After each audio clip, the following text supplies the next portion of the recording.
Tony D'Alberto and Max Twigg have won the 2017 Highlands 501 after an incredibly dramatic day at Highlands Motorsport Park.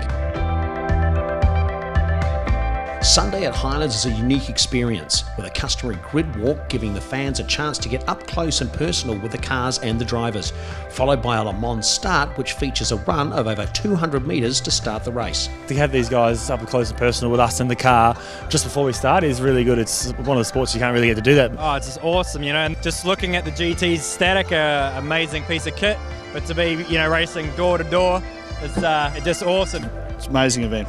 This in Hampton, I reckon they're the two best events of the year, to be honest. They just turn it on, the crowds turn up, you have the track walks, the run and race for qualifying. That's something different, but we're looking forward to that as well. I don't like running, so yeah, I don't know, we'll see what happens. Warming up the glutes. It's very important to be nice and limber in this area. I don't want to pull any muscles. It's important more for tonight than today, so. Try and hang on, hopefully come out of the pits not too bad of a position. More nervous for this run than for what's coming on in the race. The race has started. Shane van Gisbergen making a monstrous move. Griffo on the right, look at him go. The Le Mans start was won by Shane van Gisbergen, meaning that Mad Mike Whittett led Peter Hackett out of the pits. After an early safety car to recover the Bagnall Audi saw cars pit to top up fuel, Hackett moved in the lead with Whittett second. However, a disaster struck when Matt Halliday collided with Whittett when trying to unlap himself, taking the McLaren out of the event. Really felt like we're in the groove. I was doing my PBs, like as fastest lap times I've done all weekend. We were leading for a bit. We're having a good battle there with Peter Hackett, who's fighting for a championship, so I didn't want to get in his way. And then, a guy that's 2 laps down come and just rammed us straight off the track. Broke the Darrell Lee McLaren 650S, is out of contention, so unfortunate for myself, SVG and the rest of the Darrell Lee team. The battle at the front of the race was between the AMG of Peter Hackett and Dom Storey, the Audi of Tim Miles and Jackson Evans, the AMG of Max Twigg and Tony D'Alberto, and the McLaren of Tony Quinn and Andrew Waite. In second, Australian Endurance Championship leader Jackson Evans chased Storey hard, setting the fastest lap of the race just before disaster struck, the Audi tagging the wall, taking them out of action. Yeah, he was trying and the lead was within sight, so he's a racer and he was trying to win, so can't discredit him for that. Who knows what can happen yet? Something can go wrong for the other guys. If the guys can get it back out, we'll get it back out and see what happens. With the Audi out, the race and the championship appeared to be in the hands of Storey and Hackett, who held a slender lead from Tony D'Alberto. However, 6 laps from home, the car slowed, a bolt in the suspension having sheared. Storey made it into pit lane, where the crew frantically worked to get the car back out in 6th position.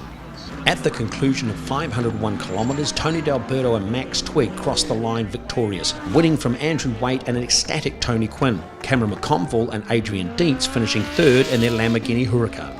We're just thrilled. The team just puts in all year. We've had a win in the Sprint Series, we had a win in Enduro Series now. Second last week, first this week. So thanks to everyone, thanks to Tony, Scotty Taylor, it's excellent, superb. We hung in there, car had great pace over the stint. A couple of guys had a few little problems, but Maxie did an awesome job in his first stint. I couldn't ask for anything more, I'm really happy. Pretty stoked considering the pace we had yesterday. They tuned the car up and it was really good, and that makes a Quinn on the podium every single year since the event started, so it's pretty cool. Full credit to the guys. We're a smaller team, one car, and thanks to this guy for giving me the opportunity, and also for Timken for supporting us. Great finish to the year for us. The team didn't exist 12 months ago, and to be on the podium here, it's just amazing.